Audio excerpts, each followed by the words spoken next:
गाडी जाळल्याचं समर्थन करत नाही असं जरांगे पाटील यांनी म्हटलेलं आहे।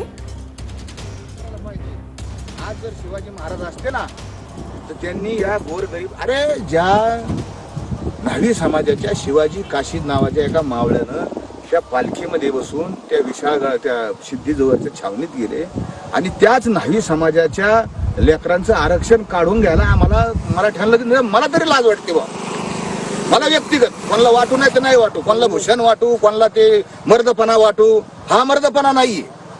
मर्दपणा शिवाजी महाराजांनी सुरत लुटली ना तो मर्दपणा आहे। आपल्यापेक्षा मोठे आहे ना ज्यांनी लाखो करोड रुपये मराठा समाजाची शेती दिसती ना एवढे लुटलेत ना, ती लूट परत आणली पाहिजे। आम्हाला लुटलं गेलेलं आहे आणि ह्या लुटीबद्दल हा आमचा आंदोलक, मी त्याचं नाव घेत नाही, पंढरीच्या वाटेवर। अरे मला रोज फोन येतात शास्त्री, रोज फोन, तुमच्या एकच काल फोन आला, तू ये पंढरपुरात, तुला पाहून घेतो, तुला मारतो, तुला हे करतो, तुला ते करतो। सगळे लोक घाबरतात बिचारे, आता आपले सगळे शेतकरी माणसं हे।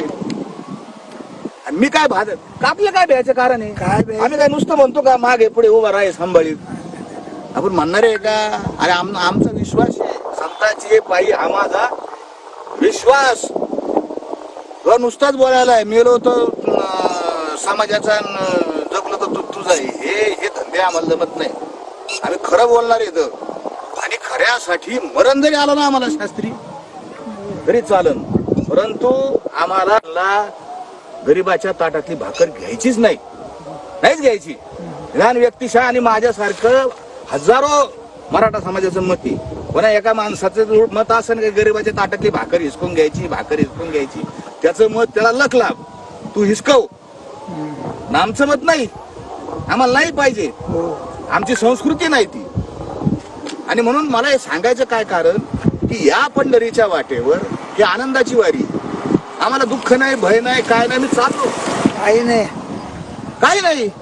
ज्याचा सखा हरी त्यावरी विश्व कृपा करी। अरे आमचं तो आहे।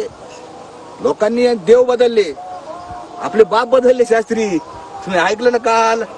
अरे ते आमचा देव आहे म्हणले, पाटील आमचा देव आहे। अरे म्हणला आमचा देव पंढरपुरात आहे, तो हा विठ्ठल बरोबर, तो आमचा देव आहे। मला हे व्हिडिओ करायचं कारण असं आहे की आम्ही सगळे एक आहोत, ही एकाचीच विण, इथे कैसे भिन्न भिन्न। त्या सगळ्या याच्यातून मला जे काही शिकायला मिळालं आणि ते मी समाजासमोर मांडलं। आम्हाला जे कळालं, अनुभवाला आलं ते आम्ही मांडलं, पण समाजाला काही पटलं नाही।